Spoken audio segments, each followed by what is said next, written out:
Claudius, Rosencrantz, and Guildenstern enter.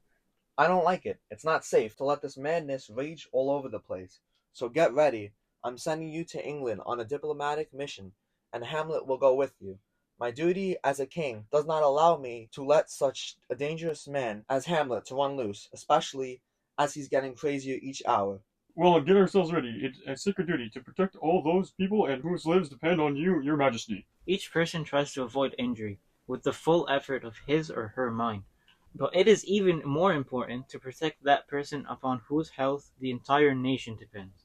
A king does not die alone. Instead, like a whirlpool, he sucks down all that is near. A king like a huge wheel on the top of the highest mountain, with 1,000 smaller things attached to its spokes. When that wheel rolls down the mountain, everything attached goes down with it, spinning wildly into ruin.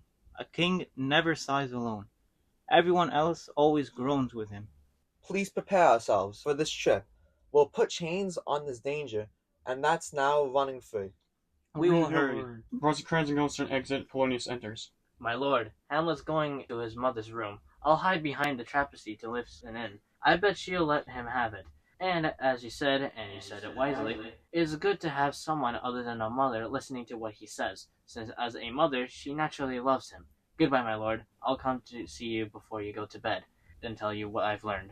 Thanks, my dear lord. Polonius exits. Oh, my crime is foul.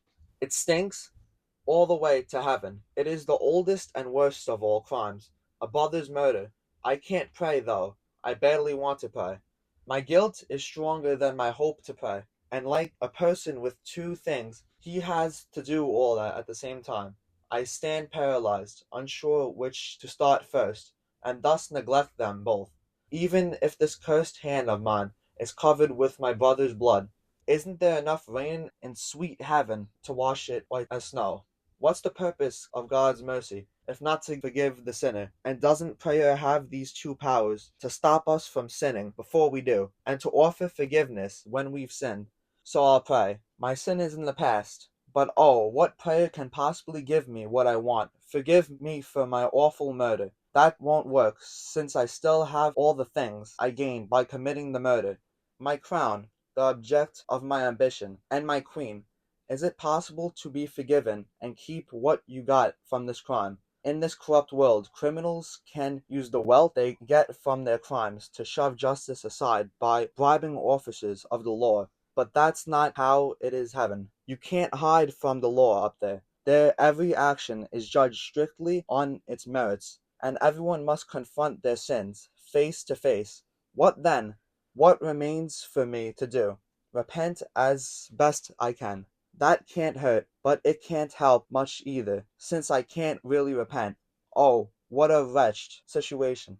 Oh, my heart is as black as death. My soul is trapped in sin, and the more it struggles to be free, the more trapped it gets. Help me, angels. Make an effort. Now bend my stubborn knees, and may my hard heart become soft as the muscle of a newborn baby.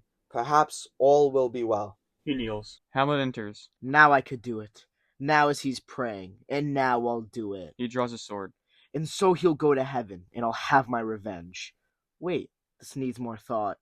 A villain kills my father, and, in revenge, I, my father's only son, send the same villain to heaven. Send him to heaven. Oh, it's not doing him a service. It's not getting revenge. He killed my father before my father could pray and spiritually prepare himself, so that my father's sins were in full bloom. Only God knows how many sins my father has standing against him, but as far as I can tell, it doesn't look good for him. So do I get revenge if I kill Claudius while he's praying and confessing his sins, so that he's all set to go right up to heaven? No! Go away, sword, and wait for a more horrid moment to kill him. He sheaths his sword. Whether he's drunk and asleep, or partying, or having incestuous sex, or swearing and gambling, or doing some other thing that has no trace of heaven in it, then I'll kill him, so that his heels kick up towards heaven while his damn black soul falls straight down to hell. My mother's waiting, Claudius. This attempt to cure yourself through prayer is only going to prolong your sickly life a little longer. Hamlet exits. Claudius standing up. My words fly up to the sky, but my thoughts remain down here. Words without thoughts will never get to heaven. Claudius exits.